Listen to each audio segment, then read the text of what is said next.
Hello दोस्तों, नमस्कार। स्वागत है आपका एडवांस एग्रीकल्चर यूट्यूब चैनल पर। दोस्तों, आज की इस वीडियो के माध्यम से आपको बतलाने वाले हैं बीन्स की उन्नत खेती। हमारे किसान भाई कैसे बीन्स की खेती करके ज़्यादा से ज़्यादा प्रॉफिट निकाल सकते हैं, ज़्यादा कमाई कर सकते हैं, वो भी कम समय पर, कम लागत पर और एक अच्छा मुनाफा देने वाली हमारे किसान भाई फ्रेंच बीन्स यानी बीन्स की खेती करके काफ़ी अच्छा प्रॉफिट निकाल सकते हैं। तो संपूर्ण जानकारी इस वीडियो के माध्यम से दोस्तों आपको बतलाने वाले हैं कि बीन्स की खेती कब और कैसे करना चाहिए। संपूर्ण जानकारी बतलाने वाले हैं बीन्स की खेती कब और कैसे करें, बीन्स की कौन सी वैरायटी का चुनाव करें, बीन्स की जब आप खेती करते हैं तो कौन कौन सी डिफ़िकल्टी आती हैं और कौन सी बीमारी आने की संभावना रहती है। तो संपूर्ण जानकारी इस वीडियो के माध्यम से संपूर्ण जानकारी दोस्तों शेयर करने वाले। चैनल पर पहली बार आए हैं तो चैनल को सब्सक्राइब करें, वीडियो को लाइक करें। चलिए शुरू करते हैं।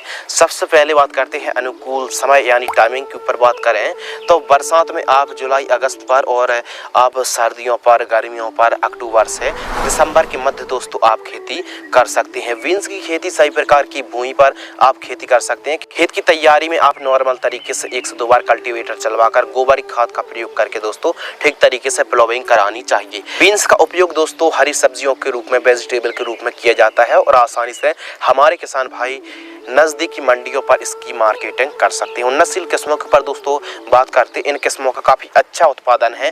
नंबर 1 है सेमनीज कंपनी की मोरालेडा के नाम से आती है, सेमनीज कंपनी की फाल्गुनी के नाम से आती है, सिजेंटा कंपनी की साविल के नाम से आती है, इसके अलावा श्री राम कंपनी की हर्षा के नाम से आती है।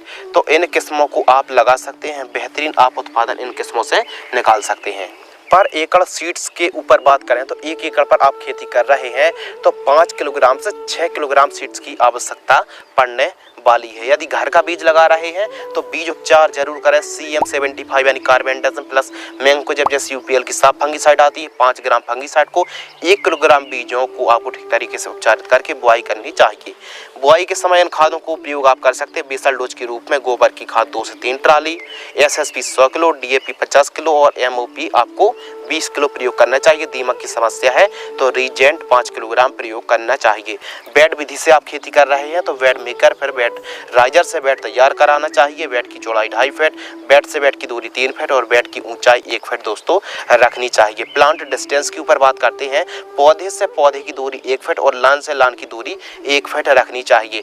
यदि आप बेड विधि से खेती कर रहे हैं तो आपको पौधे से पौधे की दूरी आपको दोस्तों 1 फीट और बेड से बेड की दूरी 3 फीट रखनी चाहिए। सोइंग एंड बुआई के ऊपर दोस्तों बात करते हैं तो जो बीन्स है इसकी आपको प्लांटेशन नहीं करनी पड़ती है।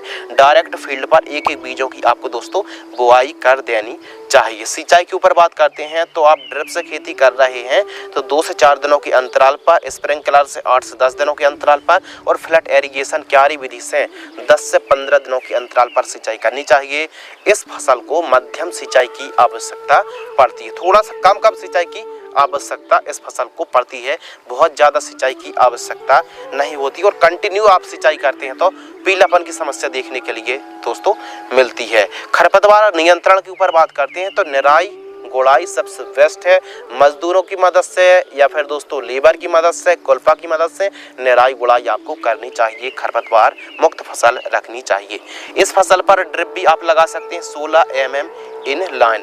मल्चिंग पेपर भी लगाया जा सकता है। 25 माइक्रोन का मल्चिंग पेपर आप दोस्तों लगा सकते हैं। बहुत ज़्यादा जरूरी नहीं, बेड विधि से खेती कर रहे हैं तभी आपको दोस्तों मल्चिंग पेपर लगानी चाहिए। अब वैरायटी 2 प्रकार की होती हैं, 2 प्रकार की बीन्स की खेती होती है। एक तो कम हाइट बौने पौधे रहते हैं जो कि आप वीडियो पर देख रहे हैं। एक तो सेकेंडरी ऐसी वैरायटी रहती हैं जिनको मंडप तैयार करके शाखाएं वाली, वेल वाली बीन्स की भी हमारे किसान भाई खेती कर सकते हैं। तो एक है कम, जो हाइट कम रहती है, 1.5-2 फीट की हाइट रहती है। एक वैरायटी ऐसी होती है, दूसरी वैरायटी ऐसी होती है दोस्तों जिनकी जो ऊंचाई हाइट है 5 से 6 फीट तक जाती है।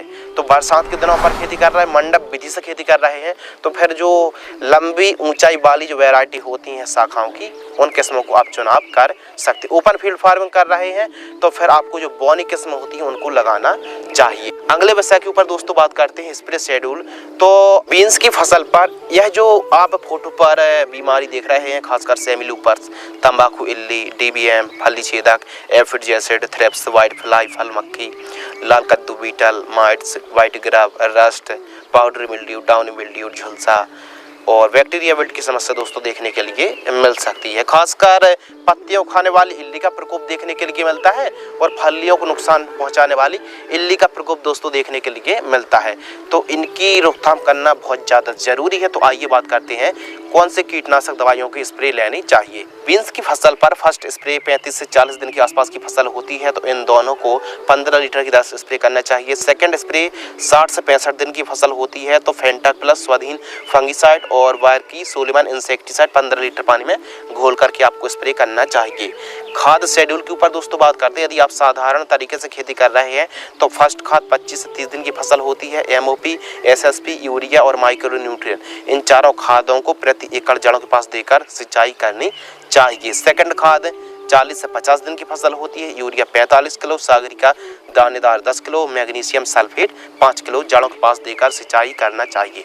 इस हिसाब से फर्टिगेशन शेड्यूल दोस्तों यदि आप चलाते हैं तो बेहतरीन तरीके से जो फसल है, क्योंकि बीन्स की खेती तो काफ़ी किसान भाई करते हैं लेकिन उतनी अच्छी पैदावार नहीं निकाल पाते हैं। तो जो आप वीडियो पर दोस्तों देख रहे हैं अच्छी मात्रा पर फलियाँ लग पाएँ और काफ़ी वजनदार एकदम हरी भरी फलियाँ देखने के लिए मिले तो प्रॉपर न्यूट्रिएंट की पूर्ति करना बहुत ज़्यादा ज़रूरी है। तो खादों को आवश्यकता अनुसार आपको चलाना चाहिए। स्टार्टिंग के दिनों पर गोबर की खाद प्रयोग कर सकते हैं। लागत के ऊपर दोस्तों बात करते हैं। बीन्स की खेती आप वैज्ञानिक तरीके से खेती करते हैं तो 30 से 35 हज़ार एक एकड़ में लागत लगने वाली है दोस्तों। यदि आप मल्चिंग विधि से और बेड विधि से खेती करते हैं तो मंडप विधि से खेती करते हैं तो यदि आप परंपरागत तरीके से खेती करते हैं, छोटी शॉर्ट किस्म को अपनाते हैं और जो बिना मंडप वाली या फिर कम ऊंचाई वाली किस्मों को आप अपनाते हैं दोस्तों तो बहुत ही कम लागत लगने वाली है। साधारण तरीके से भी आप बीन्स को ग्रो कर सकते हैं। 15,000 रुपये के आसपास का खर्च लगने वाला है दोस्तों यदि आप थोड़ा परंपरागत तरीके से खेती करते हैं। लेकिन वैज्ञानिक तरीके से खेती करते हैं तो 30,000 35,000 रुपये तक एक एकड़ में खर्च लगने वाला है। लाइफ साइकिल के ऊपर दोस्तों बात करते हैं तो बीन्स की जो फसल है 90 दिन से लेकर 100 दिन के आसपास का समय लगता है। 3 महीने, सवा 3 महीने के आसपास की टोटल यह फसल है। लगभग 2 से 3 हार्वेस्टिंग आप निकाल सकते हैं।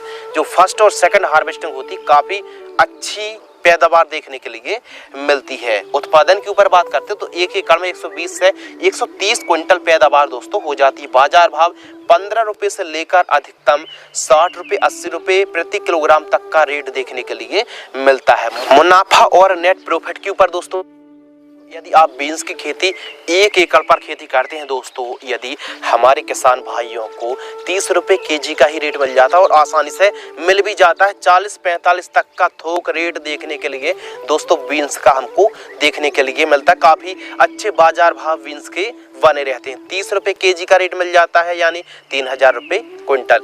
120 क्विंटल ही पैदावार दोस्तों हम मान लेते हैं तो ये मान लीजिए यदि हम इंटू कर देंगे इन दोनों का तो 3,60,000 हमारा मुनाफा आ गया। अब लागत 60,000 भी दोस्तों हम काट देंगे तो 3 लाख रुपए आप 3-3.5 महीने पर कमाई कर सकते हैं बीन्स की फसल से। तो याद रखिए इस हिसाब से भी आप बीन्स की खेती करके भी काफ़ी अच्छा प्रॉफिट कमाई कर सकते हैं, काफ़ी अच्छे से लाभ निकाल सकते हैं। तो जो बीन्स की खेती है कम समय पर कम लागत पर बहुत ज़्यादा स्प्रे की आवश्यकता नहीं होती। ज़्यादा से ज़्यादा एक स्प्रे लगता है। कभी कभी होता है कि ऑफ सीजन खेती आप कर रहे हैं दोस्तों तो फिर समस्या 1-2 स्प्रे आपको करनी पड़े। हो सकता है एक स्प्रे पर आपकी फसल पूरी तरह तैयार हो जाती है। तो इस हिसाब से हमारे किसान भाई बीन्स की खेती करके काफ़ी अच्छा प्रॉफिट निकाल सकते हैं। आप कीमतें अच्छी होंगी, बाजार भाव अच्छे मिलेंगे, उत्पादन अच्छा होता है तो आमदनी और भी ज़्यादा बढ़ने वाली है। तो आमदनी काफ़ी ज़्यादा नेट प्रॉफिट डिपेंड करता है दोस्तों बाजार भाव और उत्पादन पर। यदि कीमतें अच्छी रहीं, उत्पादन अच्छा हुआ तो आपको जाहिर सी बात है आमदनी भी काफ़ी अच्छी होने वाली है। तो आज की इस वीडियो के माध्यम से आपको बतलाया बीन्स की उन्नत खेती। मिलते हैं दोस्तों इसी प्रकार कृषि कार्य से जुड़ी नई नॉलेजेबल ज्ञानवर्धक जानकारी के साथ। तब तक के लिए धन्यवाद, नमस्कार, जय हिंद, वंदे मातरम।